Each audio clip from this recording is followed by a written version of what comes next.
topics and opinions expressed on the following show are solely those of the host and their guests, and not those of W4CS Radio, its employees, or affiliates. W4CS makes no recommendations or endorsements for radio show programs, services, or products mentioned on air or on our web. Any questions or comments should be directed to those show hosts. Thank you for listening to the Cancer Support Network on W4CS.com.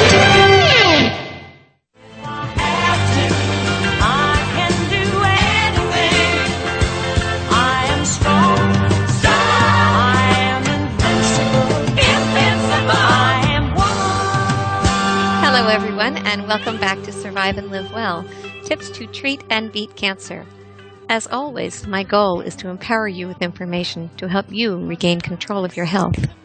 Today I have the pleasure of welcoming back Dr. Michael Schachter for Part 3 of Searching for Answers for Cancer Patients. Dr. Schachter is a leader in alternative cancer therapies and the director of the Schachter Center for Complementary Medicine in Suffern, New York. In Part 1, Dr. Schachter presented a critical analysis of the current conventional standard of care practices. In Part 2, he discussed his concerns about integrative oncology and its tendency to accept conventional treatment as a given. He critiqued various diets for cancer patients and discussed what he believes to be important areas for cancer clinicians and cancer patients to consider as part of a total program. Today we will talk about Resveratrols, as well as ways of improving the results of conventional cancer treatment, as discussed in Ralph Moss's book, Customized Cancer Treatment. And if we get to it, we'll be talking about why vitamin D affects so many symptoms and systems in the body. And if we don't get to it all, stand by for the sequel to this series. So welcome back, Dr. Schachter. Thank you for joining us today. As always, Elyn, it's just great to be with you, and I look forward to talking to you for the hour. Well, great. I do as well. So on previous programs, we've been talking about the possibility of limiting conventional treatments for cancer.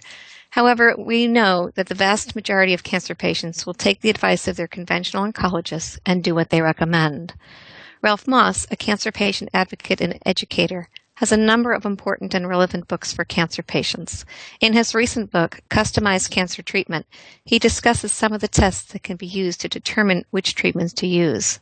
So I'd like to talk a bit about these tests that are available to help clinicians determine which therapies might be most helpful for a particular patient. Can you describe these? Sure. I think this is something that a lot of conventional oncologists don't know about, or they do know about. They have some rather negative thoughts about it. But Ralph Moss, I think, in his book, Customized Cancer Treatment, does dispel some of the myths and misconceptions about these types of testing, these types of tests. So anyway, what it involves is there are a couple of different kinds. And so the first kind that I think we should talk about is the kind that he emphasized, that Ralph Moss emphasizes in his book, and that is tests that are done by two doctors. I think they're oncologists, but they've been doing this work for a long time, or pathology oncologists or oncology pathologists. Dr. Robert A. Nagorny is one of them, and the other one's name is Dr. Larry Wiesenthal. And they have websites. Dr. Nagorny's website is rational, T.com. rationalt.com. Is there a hyphen there, or is that just... It's rational-t.com. Yeah, okay.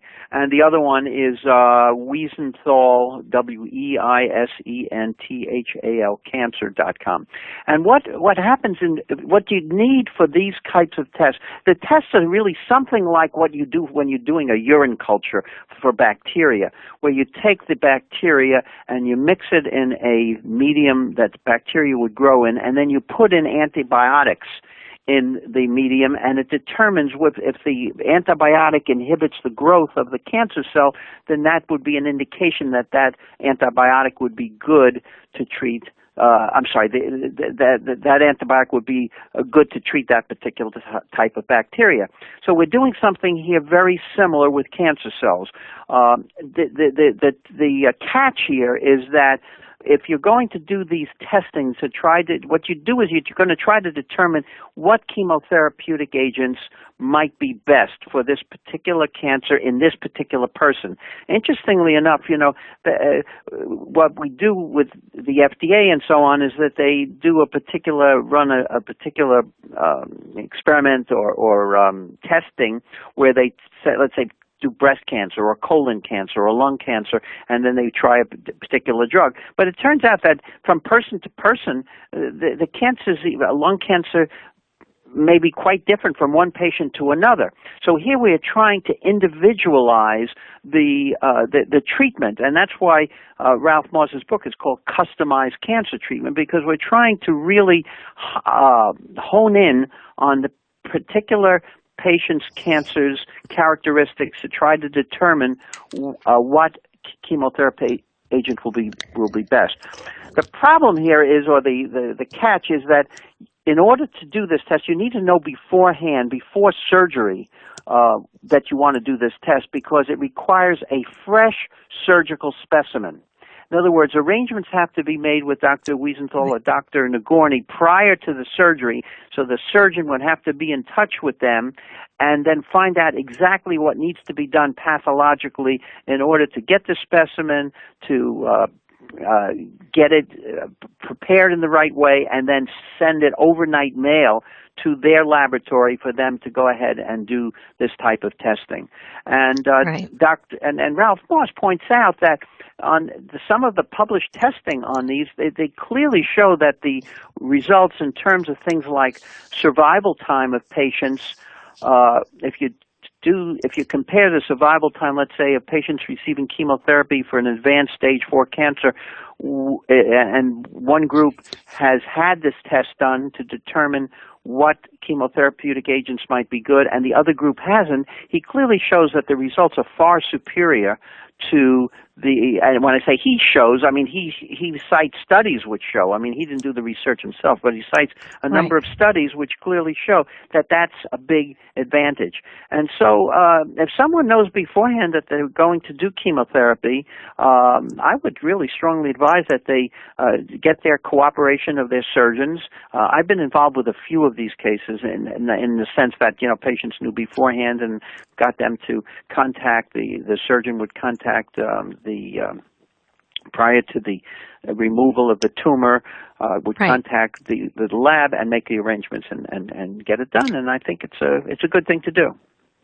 I think so too, and I think it's really horrifying to me that most doctors don't discuss this with their patients. They know they're probably going to be recommended chemotherapy. I mean, that is the standard of care for whatever their diagnosis is, and it's too late. Like I say, once the surgery is done and you recuperated, and they say, oh, we're going to do chemotherapy. Well, what about these tests, doc? Oh, well, it's too late for that. I mean, how does that patient feel then? What do you mean it's too late for that?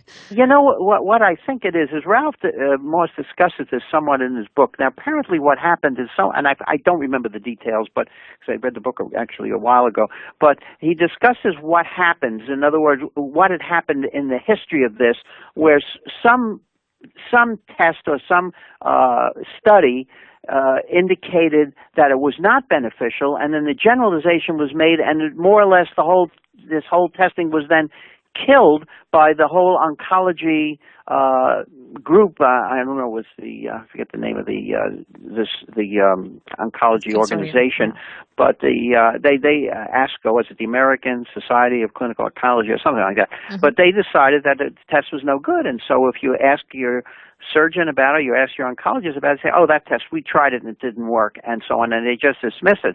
So that's part of the problem, and I think Ralph Moss's purpose in writing that book was to dispel the myth and to point out that there's several studies subsequent to that show that it clearly does work.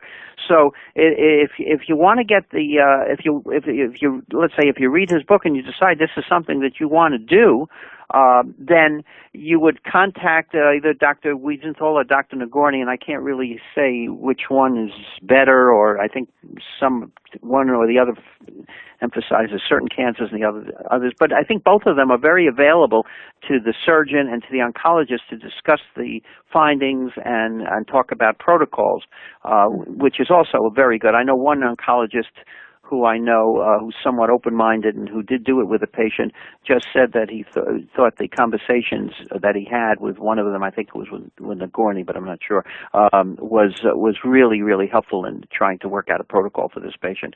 So I want to say one thing, though. The problem is that most people don't see their oncologist until after they've already finished with the surgeon. And I just had that's that. Right. Well, right. That's why this program is so important, to indicate that people need to learn some of these things.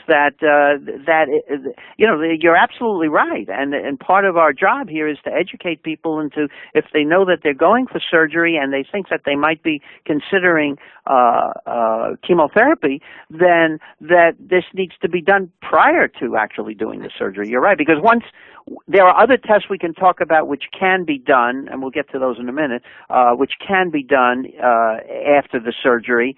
But for this particular test, that's what you would have to do beforehand. And I think the data is probably best in terms of its benefits. The data is probably best for these two laboratories.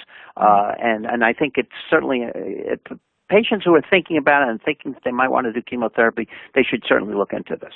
Right. I mean, I even had one client who said, yeah, I talked to my surgeon about that, Elyn. I talked to her, and he said he's really going to push for it. And I said, well, what does that mean? Well, he's going to do the surgery, and he's going to try and get them to do that. I go, but that doesn't make any sense. And she said, no, that's how they explained it to me. And I said, this has to be arranged ahead of time. It's not just something they decide to do in the middle of surgery. I think what has to be made very clear to the patient, who has to make it very clear to the surgeon, that they have to contact either Dr. Nagorny or Dr. Wiesenthal prior to the surgery to find out what it involves, and not just kiss it off and tell the patient, oh, well, we're going to look into it. You can't do that. You have to be all ready and prepared to do it at the time of the surgery. That's right. And then there's another doctor in New York, William Grace, who uses the test. So you may be able to find a few other doctors that use the test that Wiesenthal. Does he use one of these particular tests? He uses Wiesenthal's. Oh, okay. There you go. Okay. So I wasn't even, I don't know the names of too many people. I do know the name of one holistic doctor in New York that's using one of the other tests we'll talk about. And that's good to know. Dr. Grace, his name is? Grace, like by the grace of God, Oh, Dr. Grace. Okay. Yeah. Okay. Good. That's good to know. He's using theirs. Yeah. So it's always worthwhile asking your doctor, do you use these tests? Do you work with the Wiesenthal system? And now, is that an oncologist, Dr. Grace, or is he? Yes, he's an oncologist. Oh, he's not a surgeon. No, he's an oncologist. So okay, so if they contact him beforehand, then he has to get in touch with the surgeon and make sure that the whole thing gets worked out properly. That's correct. But it would be another person if someone wanted to go local and they happen to be in the New York tri-state area. It would be convenient. Yeah, that's certainly somebody they should look into. Absolutely. Okay, so where do we go? Well, let's go to there are other tests that we can talk about. Another type of test that's become somewhat popular, and as I was saying, one of the doctors in New York, I think, is doing it, is a test where they take, now these, I'm pretty sure you have to have somewhat advanced cancer patients to do this, because they're using a blood test in order to pick up active cancer cells that are floating in the blood. And then, so you just have to send them a blood sample specifically put together, and I mean, I need these. I'm sure there's a special tube, and so I don't know the details on that. But the doctor has to work this out beforehand. And there is a laboratory in Texas that does it. There's another laboratory in Greece, and there are a few other tests that do these circulating cancer cells are sent, and then those are measured or put in, I guess done in a somewhat similar way to the Nagorny and Wiesenthal, but they're not using cells from the cancer itself from a pathology specimen. They're using cells from the blood. So it implies that they have to have that. Now, these labs claim that you frequently can find a pretty good number, a good enough number of cancer cells in the blood that you can do this. This is probably a lot more controversial. I don't know that there are any, really good published studies on this. I do know that they do other things. Supposedly, these labs also check natural substances too, like Laetrile and Esiac and various other things that are checked out supposedly. Now, exactly how accurate they are and how good they are in terms of really helping with the, choosing a protocol? I just don't know. But at least it's something that people should know about. There are doctors. There's a doctor in Reno named Dr. James Forsythe, who's an oncologist, and I think he's using the laboratory in Texas, and he claims that it's made a tremendous difference and has improved his results. And the good thing about him is he's an integrative oncologist who's actually published his results of, something like 500 patients with stage 4 cancers, and compared the survival times of his patients with those with published studies on cancer patients who go through conventional means without any of these other things, and supposedly his survival statistics are far superior, and so on. Mm-hmm. So he's one that uses this. Right, would that be this? They actually call this a CTC, right? The circulating tumor count? Yes, that's correct. Okay. Yeah. Do they also use that to actually determine if you have a certain, to check the number of cancer cells that they can find in your blood? You know what? I don't know. Maybe we'll get to that a little bit later, because the Resveratrol people are trying to do something like that, and they are aiming to use this to, having a method of trying to determine, A, if a person has cancer in the first place, and B, if the person does have cancer and you're treating them, how can you determine whether the treatment is working or not? So that's a little bit. It's the same idea, but it's a different technology and a different way of doing it. But so I'm not too sure about that. But and anyway, what that's been doing, as far as I know, I think there's also a lab in Germany, and there may be a few other labs, but Texas and what was the other one I said? Greece are the two that I've heard about and know about. And people who use them really say that they're very helpful and not. I can't say one way or the other. I'm not totally convinced about. They are pretty expensive, and frequently, I think these tests are both the ones I talked about, and these, I think, they run a couple of $1,000s, and generally not covered by insurance. Right. They have to make a really good case, and you have to have a good insurance, because I know the CTC can be, as you say, $2,000. So yes, yeah. Okay, so then there's one other group of tests that I think we should mention, and this is a different type of approach. This is something that's done by a lab called Caris Laboratories, CARIS, and they have a website too. And you don't have to have live cancer cells. What you have to have with them are cancer cells that have been preserved in the paraffin, like if you have a cancer that is preserved in a paraffin slab that can be used, looked at under the microscope. Slides can be made of it and things like that. That's what they need. They need preserved cancer cells, not necessarily not live cells, but preserved cancer cells. And what they're looking for is they then look at the enzymes in those cancer cells to see which enzymes are overexpressed, or which enzymes are much more abundant than you might expect than in a normal cell. And from that, they then can begin to determine which chemotherapy agents would be designed to be able to inhibit that enzyme, or in terms of even targeted therapies, which ones would be best. And so that's how that one works.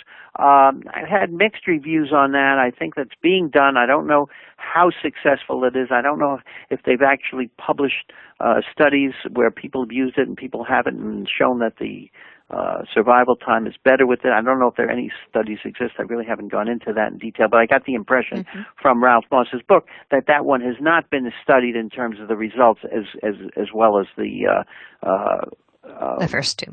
Yeah, the first two that we talked about. Yeah. What's his name? Wiesenthal. Nagorny and Wiesenthal. Right. Yeah, Nagorny and Wiesenthal.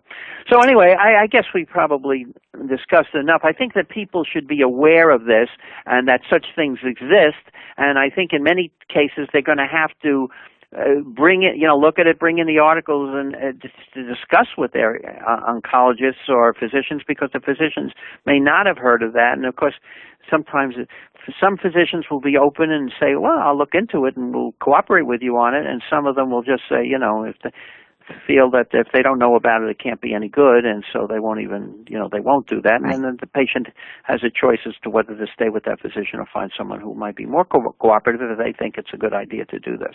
That's right. And you always have to be comfortable with your surgeon and feel that you have a good rapport. And if you can't have that kind of rapport, as you say, it's time to look for another surgeon and exercise those options.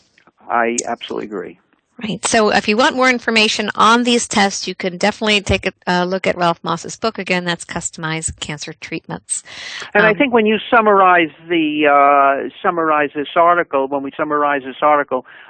people will be able to, if they didn't get the websites carefully, well, they can listen to the podcast, or they could see in the summary of the article, you'll have the websites that they can check out. Definitely, because some of these, right, it's hard to write them down that fast and get all the little dashes, dots, and everything else correct. Right.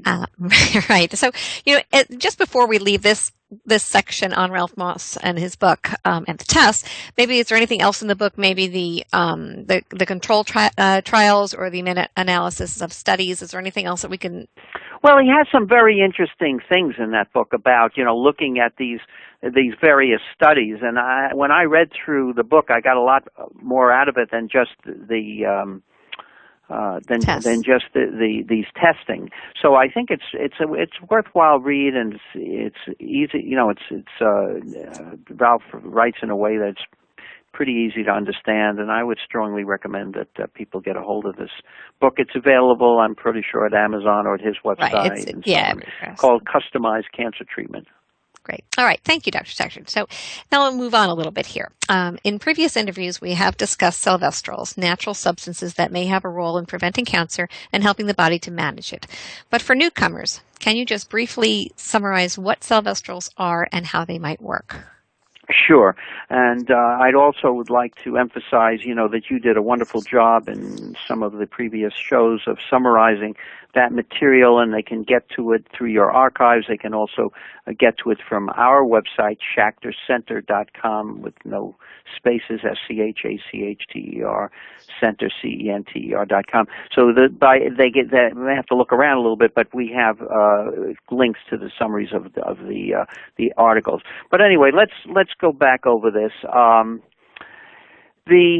The main thing we need to start with is talking about an enzyme called CYP1B1, CYP1B1. This is an enzyme that is part of what is called the cytochrome P450 family of enzymes. And these enzymes are best known for their role in helping the liver to detoxify various toxins, internal and external toxins from that are circulating in the body. So that's what they're known of, and that's what this enzyme is part of that family. But we're going to not talk about the family. We're going to talk about this specific enzyme, this CYP1B1 or CYP1B1 enzyme. And the story begins probably in the early 1990s when some doctors isolated this enzyme, which they called CYP1B1, and then a year or two later, Dr. Dan Burke from the United Kingdom, who is a molecular biologist and a very well-known researcher who has researched the cytochrome P450 enzymes, found that when he looked at a sarcoma, patient with a sarcoma, which is a type of cancer, he found that this enzyme CYP1B1 was present in the cancer cells but not in the surrounding tissue. And he thought this was kind of interesting, but nothing earth-shattering. Then a year or two later, he checked out a breast cancer patient, and he found the same thing, that within the cancer or around the tumor, the cancer cells had this CYP1B1 enzyme, but the normal cells did not. So that was very intriguing, and so the next few years, I think through about 1997 or so, he and his group, and I think maybe a couple of other groups, researched this further, and they checked out 26 different cancers. And for each one of them, they found that this CYP1B1 enzyme was present in the cancer cells, but not in the surrounding tissue.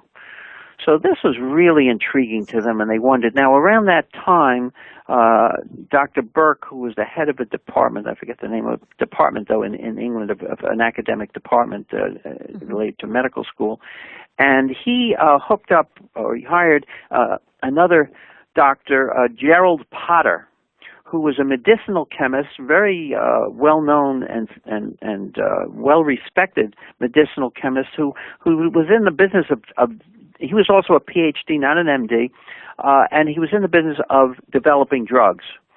Just to give the audience some idea about his what he did, there's a drug called Zytiga, Zytiga, which was first approved by the FDA in June of 2012 for the treatment of advanced prostate cancer. And he was the one that developed it. The only thing is he developed the drug in 1990, and it took 22 years to get it approved as it went through this very rough research process, approval process by the FDA and so on.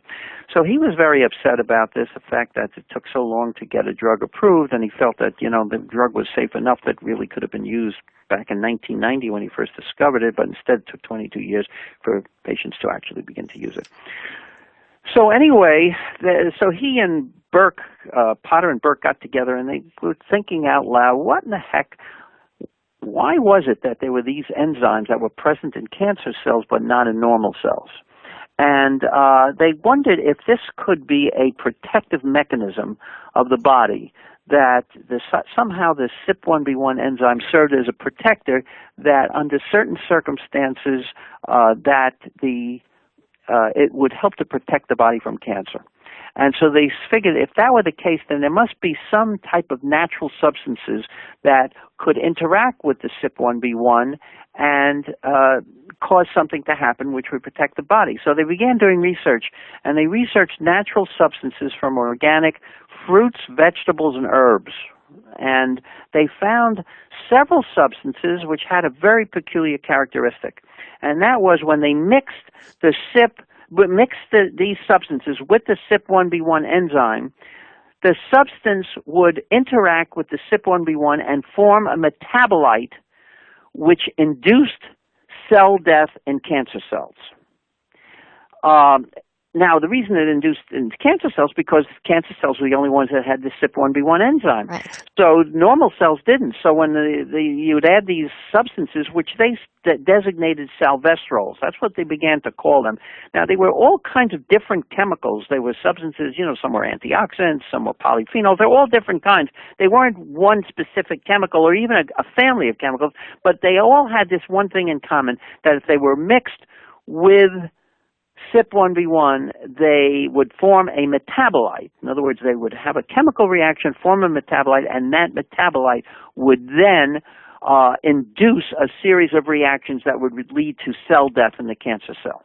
Right. And just for clarification, everyone, when he says chemicals, he's talking about the actual substances within or properties within a particular fruit or vegetable. That's right. These are natural substances. They are basically inert when it comes, they don't interact at all unless they come in contact with the CYP1B1. And since the normal cells don't have CYP1B1, they virtually have no effect. So this, in a way, you can think of, well, boy, this would be an ideal type of chemotherapy agent because it would induce cancer cell death, but it doesn't bother normal cells at all. So and very good for you to boot. And very good for you, exactly. Right. So this is so that's basically the theory of salvestrols that outlined to give us some idea of how they work and how they might be beneficial. Yeah. So, given that this is not a drug, with quotes I say that drug, were there any controlled, randomized trials that were carried out to prove that the salvestrols work?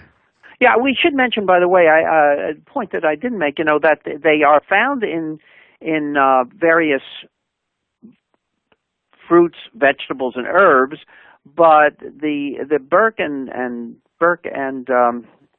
Potter and a few others, and a fellow named Anthony, got together and decided to see if they can isolate some of these substances and make them into a supplement, a nutritional supplement, and they did do that. So they decided they were going to take this nutritional supplement path and not take the drug path. Now, Potter had been familiar with the drug path, and as I said, it took him 22 years to get his drug Zytiga approved, and so he was not interested in going through all of the hoops that you have to go through to get a drug approved, and instead they just produced these supplements. And so they really wanted to stay away from so-called randomized trials and to try to prove these substances are, to be used as a drug. And of course, if they attempted to do that, then those couldn't be used for many, many years once they start going through the drug approval process until they were approved, which could be, 20 years from now. Right. So they just began to sell these as supplements, and there really were no randomized trials attempted, and probably may never be attempted. I don't know. But in any event, what they did was people started taking them, and Brian Schaefer, who is a PhD, but his PhD is in artificial intelligence, and he really became interested in this back around 2001, I think, or 2002, at a time, and he had a history where several of his family members had died of cancer, and I don't know exactly, I never found out from exactly how it was that he learned about this, but anyway, he learned about it, and he just became very intrigued with this concept, as I did when I learned about it, and he started looking into it further, and then this followed up, and he began to check out people who had bought these salvestrols. Often they were people who had cancer already, and he wound up writing a series of papers summarizing the clinical experience based on what the patients told him, people told him, and he came up with 3 papers that were published in the Journal of Orthomolecular Medicine. One of them was 2007, one of them was 2010, one of them was 2012. So those were the 3 papers, and he described, I think, something like 15 or 16 cases, and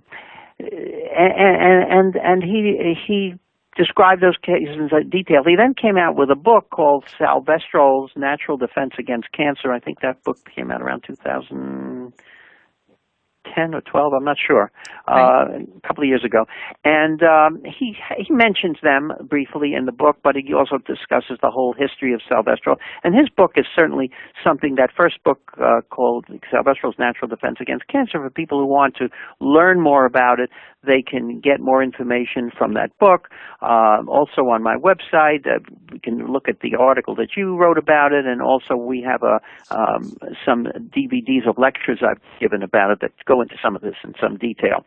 So anyway, that's what this is all based on, is just some experience that people had and stories that they told Brian Schaefer, rather than on any kind of randomized controlled trial. Okay.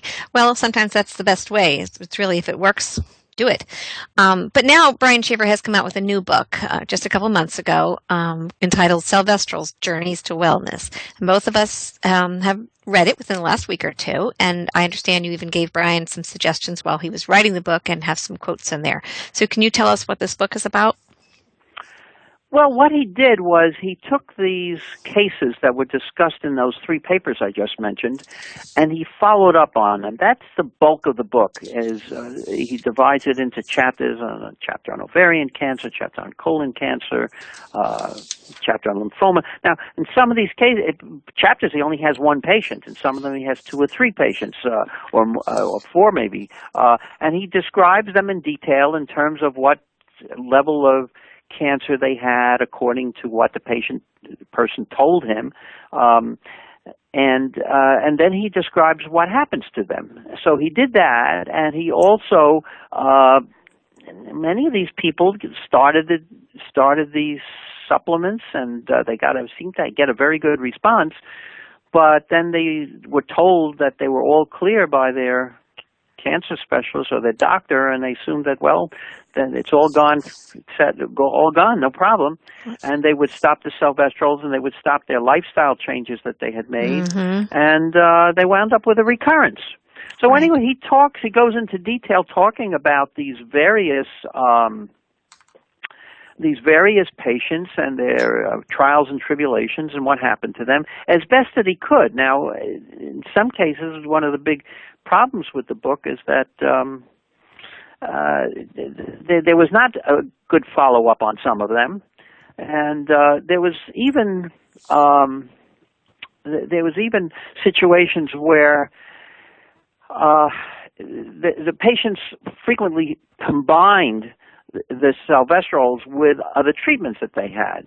And, Brian presented these as people who were on these medications or these other treatments, and then along with the Silvestrols.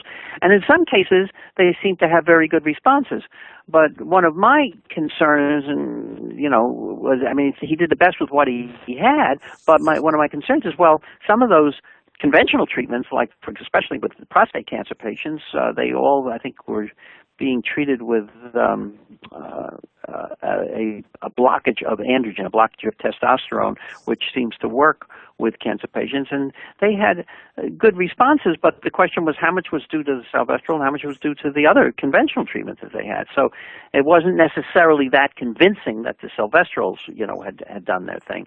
So that was one of the criticisms of the book. Not of Brian, but basically, again, he did what he had, and I think it's good for people to have that information, but they have to realize, that the book does have significant limitations, and it's good to have and it's good to know about, but it does have limitations in terms of how far we feel we can go with the Silvestrols, especially in people who've had other conventional treatments and so on. That's right, because, we always talk about Silvestrols as part of a protocol. So you could take any 6 people that are taking Silvestrols and their individual protocol, each one of them will vary dramatically on what they're doing. So it's very hard to compare apples and oranges. It is, and this is a major problem. This is a major problem in assessing any kind of cancer treatment program, and to me it becomes more and more complicated all the time, and I'm constantly trying to add new things and things that are non-toxic, relatively non-toxic, and that may be an addition. I kind of see it as a kind of big jigsaw puzzle, when you keep putting in the pieces, and when you get in enough pieces, you can really become clear what the picture is, and you may get a very good clinical response. And it may be that if you're leaving one or two important things out, then, let's say people on diet, they just is eating as much sugar as they want, and that we know that sugar tends to feed cancer, tends to drive the inflammatory process, and can contribute, for example, to cancers growing and not being in control. Now, this is contrary to what conventional oncologists say, which they don't care about that. They just say that people can eat what they want as long as they eat enough calories that'll prevent them from losing weight from the conventional treatment they're on. So you and I take a very different position on this, and that the diet is important and exercise is important. Recently, we talked a little bit about in the past shows, and maybe we'll get to it today, maybe we'll get to it next time, but I've become really convinced that vitamin D is extremely important and that we should be reaching levels that are way beyond what is considered to be optimal as far as most physicians are concerned and what the government is concerned and so on. So, and then at the same time, if you're doing high doses of D, it's important to do vitamin K2 because otherwise you can get into problems with side effects of vitamin D. So there's all these different elements that you want to include as part of a treatment program, and at least so far I think that Silvestrols seem to me to be, have a number of cases where I think they've been very helpful, but they're not a panacea, and there are people, very advanced cancer patients who came, who we tried on Silvestrols, who wound up dying, sometimes in within a couple of months. And those people, but they were probably expected to die very soon. They certainly didn't die as a result of salvestrols, but it wasn't enough to be able to save them. So it's important to realize that it's not a panacea. It should be part of a whole program, and it's also important. I think we should emphasize right now because people should be aware of this. There are some things that prevent the salvestrols from working properly, and that's really important because one of them, which is Laetrile or amygdalin or vitamin B17, that a number of people interested in alternative cancer therapies do. Either they go to Mexico and they get it, or they do it on their own. It's been something that's been a very controversial topic that most conventional oncologists think is not any good, but to me there's really been a lot of evidence to indicate that it may be useful. But you can't use salvestrols and B17 at the same time because B17 or amygdalin or Laetrile inhibits that CYP1B1 enzyme we were talking about, and so you cannot the two of them at the same time because the salvestrols will not work at all when you inhibit the CYP1B1 enzyme.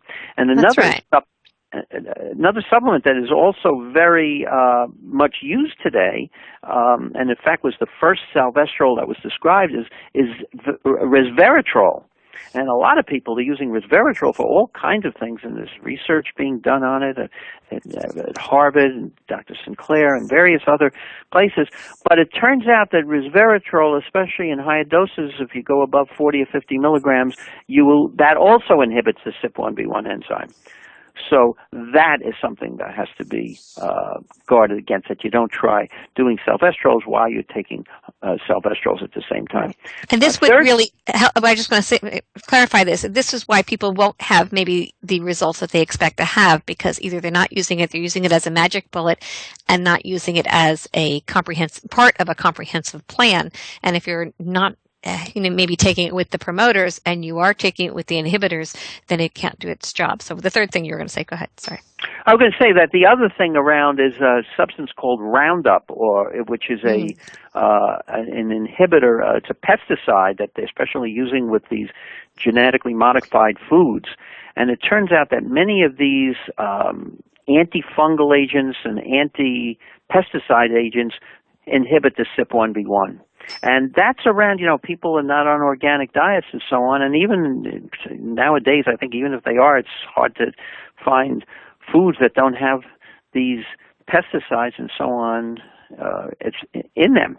And so that can also be playing a role in these various pesticides, fungicides, various other drugs, chemicals that are around in the food supply and the water supply and so on. These also may play a role in terms of not having the salvestrols work properly. Right, and all of them will compromise the efficacy. And I think it gets disheartening because saying, well, I spent a lot of money on these and I'm taking all these things and why isn't it working? So I hope from this discussion that people can really have a better understanding of why not. And I think if you read these books, I was very impressed with the case studies. I thought they showed great value and promise in taking the silvestrols. But as Dr. Schachter said, many people say, oh, I've declared no cancer, cancer-free, no evidence of disease. I'm just going to, stop this because it's kind of a pain, or I don't want to spend the money, or whatever it is. And then they find that it returns. So just like you wouldn't give up your anti-cancer lifestyle, which many people do because they don't have the motivation. When you have a serious case of cancer, or even a minor any kind of cancer, you are highly motivated to make change or do things to eradicate that cancer. But once someone tells you you've got to go ahead, oh, everything is fine, see you later, let me know when you recur, bye, you feel that, okay, now I can slack off a little bit. Next thing you slack off a lot of it. And then you stop taking the supplements, and then you find that recurrence. And it can happen even if you do everything right, but you improve your chances by staying on your protocol, your natural protocol, of limiting that chance of recurrence or spread. Yeah, I think that's a big deal. So I was quite impressed actually with the book from that point of view because you did see the success stories. I was disappointed in the first one when they say, well, she's deceased. Oh. Okay, well, that doesn't sound so good, but I think they could maybe have You're given talking a about little... the breast cancer patient? Yeah, yeah. This to me was, and I still want to go after Brian to see if he can find. He's been very reluctant. You see what happened? This is a very interesting case. This was a woman in her late 30s who had breast cancer and had surgery and I think she had radiation, and then she was doing chemotherapy, and she was doing chemotherapy, and a friend of hers was also doing chemotherapy, and they for breast cancer, and she heard about Silvestrols, and she started to take it, and she tried to get her friend to take it too, and her friend said, no, I'm just going to stick with the chemotherapy. And what happened was within a few weeks, she would notice she would go for her sessions, and her friend was no longer coming to the session, and she asked about her, and it turned out that she had died. And it was around that time that this patient decided, you know what, I don't think I'm going to do any more chemotherapy. And she just did the Silvestrols, and she did fine. Everything was going wonderfully and so on. And that's how Brian described it. I think when the case was described in the original papers, it sounded like, this woman had a long life in front of her, and she was going to do fine. But then when he did the follow-up on it, it turned out... when I called to find out how she was doing, I found out she had died, and Brian really didn't want to disturb the family and didn't want to pursue it with them, and so we really don't know what she died from. The only thing we do know is that she had stopped ordering Silvestrol. So apparently she wasn't, because there was only really one place to get them, and where she was getting them. I don't know if it's England or Canada, but she stopped taking them, and so he presumed that maybe she died from her disease, but we really don't know. And we don't know. It's important to find out. Yeah. Right. However, the last thing you want to do is ask the family, did she stop taking it, as if accusatory. Well, see, then no wonder she died. It's just like asking someone with lung cancer, did you smoke? Some things you just don't go there. Right, and I think that's probably how he felt about it and so on. And but from the point of view of trying to figure out, just what's going on here, it'd be nice to know. But I agree with you. That's sometimes you just can't. Yeah, it's not, because not everyone who died stopped their Silvestrols, and other people who smoke. Smoking doesn't have to have anything to do with lung cancer. In fact, that's a whole other story. And so it's complicated, and I could see why he wouldn't want to do that. But that being, I think, the first case study in the book, I was like, oh boy, am I going to really enjoy this book? But then they really do get into some fabulous, incredible stories. And I think if people just understand that, again, it's not a magic bullet, but it seems to be doing amazing things for many people. And since it's non-toxic, it will not interfere with most treatments unless you're doing something like, B17 or Resveratrol as part of your treatment. There's not much you have to stop doing in order to potentially benefit tremendously. So I think it has great merit. Right. Right. Okay, so we are obviously going to have a sequel, since we have so much more to share with everybody. So in the sequel, which will probably be in April, which I will post on my website, we will get more into vitamin D, because that is such a big topic. And we have a few other wonderful surprises for you too. So if there's anything else we can share, Dr. Schachter, that you would like to share, we have about a minute or two. Okay. Well, I think one of the things that's discussed in Brian's second book is how they're using the CYP1B1 to help to determine whether a patient has cancer. We kind of hit on that a little bit earlier, and they have found ways of taking remnants of the CYP1B1, which is, if it's present in the bloodstream, it would indicate that there probably is cancer somewhere in the body. And you can get an idea of the amount of the advance, how bad it is, and so on, from the amount. So that's one test that they use. Another test they use is they give a Silvestrol, and then they measure metabolites a certain period of time, let's say a few hours after they were given the Silvestrol, and they see how much metabolites there, how much Silvestrol is there, and it can give you some idea if there is cancer and whether the person is utilizing the Silvestrols to help with the cancer and so on. So that's another test that they're using, and both of these tests may also be useful in terms of monitoring whether or not the person's responding to the treatment, whether it's Silvestrol or any other treatment. It gives you some idea, because nowadays, I think we talked on previous programs about the downside of CAT scans and PET scans and how they can, how much radiation that they can give you, and yet that's what doctors are frequently using to determine whether a treatment is working or not. I think if we can somehow get to be able to use something like this, would be much more beneficial. I absolutely agree, because I cringe when I hear everyone saying, "Oh, I'm going for my 3-month scan. I'm going for my 4-month scan." I'm thinking, "Oh my goodness, you can't be doing that." So, yes, I think that is very, very exciting on the horizon if they can do that. So, I have to say goodbye to you now, Dr. Schachter. As always, such a pleasure to have you here on the show, and I do look very much forward to our sequel. Me too. Right. So, folks, to replay the previous interviews with Dr. Schachter, as he mentioned, they are on his website, www.schachtercenter.com, where you will also find the DVDs of lectures and tons of other information. You can replay my shows there, or via my website, or via iHeartRadio Talk, where you will find the show under the header Spreakers, which I know sounds very strange, and Health. Where they came up with that, I don't know, but that's part of their whole system. Those are some of their sections. So this has been Survive and Live Well, Tips to Treat and Beat Cancer on Cancer Support Network, W4CS.com, where you can listen live Tuesdays at 1 p.m. If you missed any part of this show, you can catch it on my website, www.elynjacobs.wordpress.com. Join us next time when I chat with Dr. Axel Weber on hyperthermia, an alternative solution for cancer. This is your host, Elyn Jacobs, one-on-one cancer coaching, empowering you to treat and beat cancer. See you next week.